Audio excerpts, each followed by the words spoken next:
കണ്ണൂരിന്റെ പ്രശസ്തമായ ഒരു കാര്യം നിങ്ങളെ കാണിച്ചു തരാമെന്ന് പറഞ്ഞു. ഞാൻ കാണിച്ചു തന്നു, വാക്ക് പാലിച്ചു. പക്ഷെ തിരിച്ച് നമ്മൾ മടങ്ങി റിയലിലേക്ക് തന്നെ മടങ്ങിത്തിരിക്കുകയാണ്. എന്തായാലും ഗോൾഡ് കോയിൻ പരീക്ഷണം വളരെ വിജയകരമായി തന്നെ കഴിച്ചു. ഗോൾഡ് കോയിൻ നമുക്ക് കയ്യിൽ കിട്ടിയാൽ പോലും ഇത്രയധികം ടേസ്റ്റ് കിട്ടത്തില്ല. അങ്ങനെ ഒരു ഐറ്റം ആയിരുന്നു ഗോൾഡ് കോയിൻ. ഇനി അടുത്ത ഐറ്റം എന്താണ് ഉണ്ടാക്കാൻ വേണ്ടി പോകുന്നത്? അടുത്തൊരു ചീസ് പാസ്ത റോള്, മാക്രോണി വെച്ചിട്ട് സ്റ്റഫ് ചെയ്ത് റോൾ ചെയ്ത് വർക്ക്. ചീസ് പാസ്ത റോള് അതൊരു വെറൈറ്റി ഐറ്റം ആണെന്ന് തോന്നുന്നു.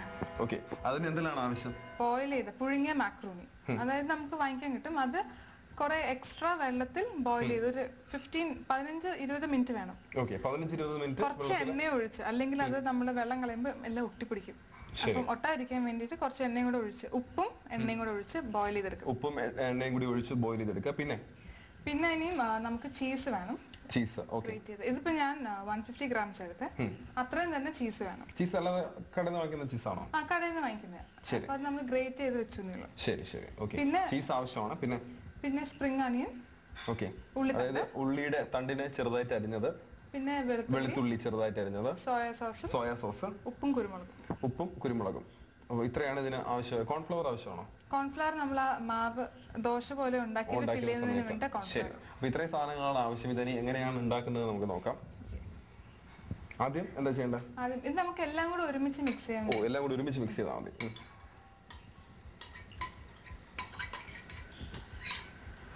ഇനി മാവും എല്ലാം കൂടി മിക്സ് ചെയ്യുന്നുണ്ടോ? ഇല്ല, മാവ് നമ്മൾ മാവ് തൊടുന്നില്ല. ആദ്യം പറഞ്ഞ കാര്യങ്ങൾ മാത്രം നമ്മൾ മിക്സ് ചെയ്യണം അല്ലേ? ശരി. സോയാ സോസ് ഒഴിച്ചു കൊടുക്കുന്നു.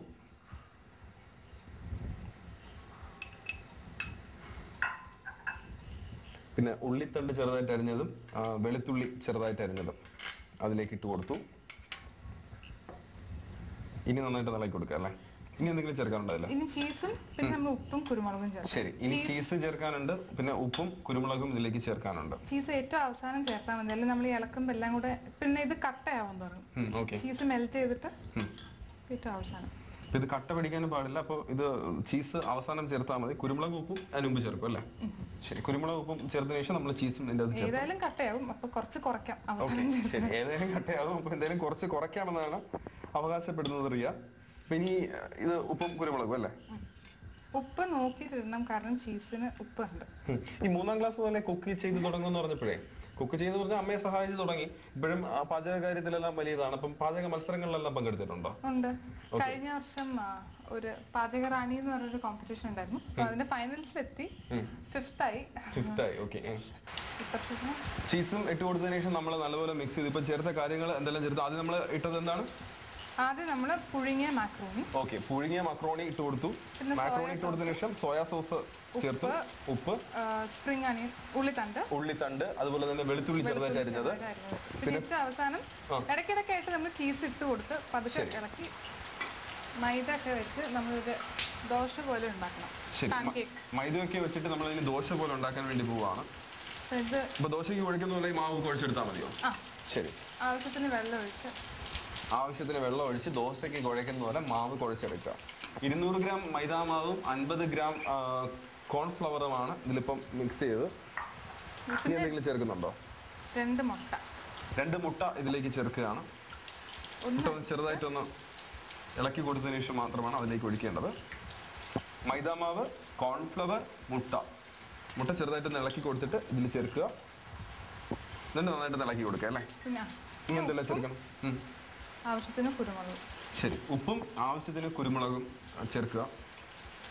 ദോശ പോലെ എന്നെല്ലാം വിചാരിച്ചപ്പോൾ ഞാൻ വിചാരിച്ചു ദോശയ്ക്ക് ഉണ്ടാക്കുന്ന പോലെ ഉപ്പ് മാത്രം എടുത്തിട്ട് മാവ് കലക്കിയിട്ട് ഇപ്പം എടുത്തിട്ട് ദോശ ഉണ്ടാക്കുമെന്ന് വിചാരിച്ചു.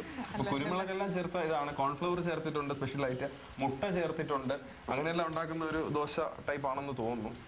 അല്ലെങ്കിൽ ഇത് ചീസിന്റെ മത്ത് പിടിക്കും. ചീസിന് മത്ത് പിടിക്കും, അതുകൊണ്ടാണ് ഇതിങ്ങനെയെല്ലാം ചെയ്യുന്നത്. മത്ത് പിടിച്ച ഒന്നും ചെയ്തിട്ട് കാര്യമില്ല, അതുകൊണ്ടാണ്. ഇതിപ്പോ കട്ടയില്ലാതെ നല്ല മിക്സ് ചെയ്തെടുക്കണം അല്ലേ?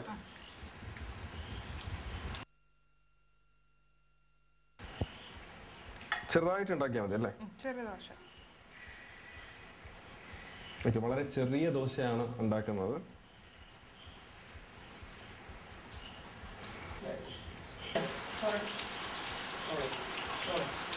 ദോശ തയ്യാറായി കഴിഞ്ഞു. ഇനി നമ്മുടെ ആദ്യം ഉണ്ടാക്കിയ കൂട്ട് അതിലേക്ക് വെച്ചു കൊടുത്താൽ മതി അല്ലേ? അത് നമുക്ക് ചെയ്യാം.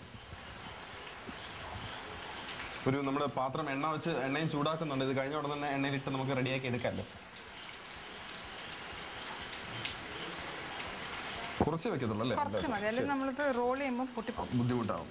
നമുക്കിത് വലിയ ദോശ ഉണ്ടാക്കിയിരുന്നെങ്കിൽ നമുക്ക് കുറേ ഇത് ഇതിനകത്ത് വെക്കായിരുന്നു. പക്ഷെ ഇത് കൊച്ചു ദോശയായിട്ട് കുറച്ച് വെക്കുന്നത്. രണ്ട് സൈഡിൽ നിന്ന് ഏകദേശം നടുക്കുമല്ല അറ്റത്തും അല്ലാത്ത ഇതിൽ വെക്കണം. ശരി, നടുക്കുമല്ല അറ്റത്തും അല്ലാത്ത രീതിയിൽ വേണം ഇത് വെക്കാൻ വേണ്ടി. മടക്കുന്നതെല്ലാം നിങ്ങൾ കണ്ടു കഴിഞ്ഞു. രണ്ട് സൈഡ് ആദ്യം മടക്കി, പിന്നെ ഈ സൈഡ് മടക്കി, പിന്നെ അത് മടക്കി ഉരുട്ടി എടുക്കുകയാണ്. ഒന്നുകിൽ നമ്മൾ ഇത് ഇപ്പൊ തന്നെ ഇത് ഒട്ടുന്നുണ്ട്, അല്ലെങ്കിൽ നമുക്ക് ഇത് ഈ മാവ് വെച്ച്. ശരി, ഇപ്പൊ എണ്ണ ചൂടായെന്ന് തോന്നുന്നു അല്ലേ? എണ്ണയുടെ ചൂട് ഒരുവിധം ഉണ്ട്. അപ്പൊ നമ്മൾ ഇത് അതിൻ്റെ അകത്തേക്ക് ഇട്ട് കൊടുത്തു. നമ്മുടെ ചീസ് പാസ്ത റോൾ ഇപ്പൊ എണ്ണയിൽ കിടന്ന് ഇങ്ങനെ റെഡി ആവുകയാണ്. എണ്ണയിൽ നിന്ന് മൂത്ത് വന്ന് കഴിഞ്ഞാൽ നമുക്ക് കഴിക്കാനുള്ളതാവും. എന്തെങ്കിലും കളർ വ്യത്യാസം വരുമോ? ഇതൊന്ന് മൊരിയും, ഒന്ന് മൊരി. ഇപ്പൊ മൊരിഞ്ഞു വരുന്നതിന്റെ അകത്തിട്ട് കൊടുത്ത് കുറച്ചു നേരം കഴിഞ്ഞ് എണ്ണയിൽ കിടന്നൊന്ന് ഇളക്കുമ്പോൾ തന്നെ അതിന്റെ സ്മെല്ലൊക്കെ കെട്ടി തുടങ്ങി. ഇനി ഒന്ന് മൊരിഞ്ഞു വരും. മൊരിഞ്ഞു വരുമ്പോൾ എന്തെങ്കിലും നിറഭേദം സംഭവിക്കും. ലൈറ്റ് ഗോൾഡൻ ബ്രൗൺ ആവും. ലൈറ്റ് ഗോൾഡൻ ബ്രൗൺ ആവും. അപ്പൊ ആ കളറിന് വേണ്ടി ഇങ്ങനെ ആകാംക്ഷ ഇതിന്റെ അകത്തേക്ക് നോക്കി വെയിറ്റ് ചെയ്യാം. അല്ലാതെ വേറെ നിർവാഹമില്ല. കാരണം ഇത് ഈ ഒരു ഗോൾഡൻ ബ്രൗൺ കളർ ആയാൽ മാത്രമേ ലൈറ്റ് കളറാവും അല്ലേ? അത് ആയാൽ മാത്രമേ എടുത്ത് കഴിക്കാനുള്ള സമയമാകത്തുള്ളൂ. ഇതിൻ്റെ അകത്ത് മക്രോണിയെല്ലാം വെച്ചിട്ടുണ്ട്. എല്ലാം മിക്സ് ചെയ്യുന്നതെല്ലാം നിങ്ങൾ കണ്ട് കഴിഞ്ഞല്ലോ. അപ്പം അതിൻ്റെ ടേസ്റ്റ് രുചി എങ്ങനെ ഉണ്ടെന്ന് നോക്കാൻ വേണ്ടി ഞാൻ ആകാംക്ഷ. നല്ല സ്മെല്ലൊക്കെയാണ് കിട്ടിയത് നേരത്തെ.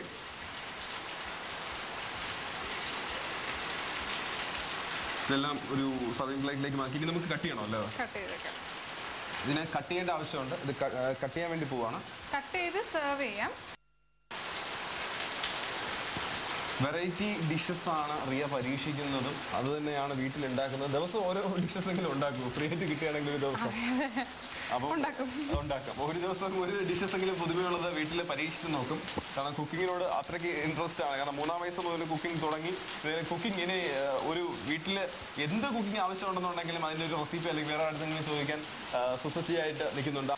ചീസ് പാസ്ത റോൾ നമ്മളൊരു സർവിംഗ് പ്ലേറ്റിലേക്ക് മാറ്റുകയാണ്. ഈ ഒരു കുക്കിങ്ങിൽ ഏറ്റവും പ്രചോദനം തരുന്ന ആരാണ്? അമ്മയാണ് ഏറ്റവും കൂടുതൽ പ്രചോദനം നൽകുന്നത്. ഓക്കെ, അമ്മയാണ് ഏറ്റവും കൂടുതൽ പ്രചോദനം നൽകുന്നത്. ഇപ്പം വീട്ടിലെ ഡിഷസ് എല്ലാം വെച്ചാൽ ആദ്യം അമ്മയ്ക്ക് തന്നെയാണോ കൊടുക്കുന്നത് ടെസ്റ്റ് ചെയ്യാൻ വേണ്ടി? ഏറ്റവും ആദ്യം എന്റെ ബ്രദറാണ് ടേസ്റ്റ് ചെയ്യുന്നത്. ബ്രദറാണ് ഏറ്റവും ആദ്യം ടേസ്റ്റ് ചെയ്യുന്നത്. ഇനി ഇതിന്റെ ടേസ്റ്റ് നോക്കേണ്ട സമയമാണ്. ഇത് ഫണ്ടാസ്റ്റിക് എന്ന് പറഞ്ഞാൽ പോലും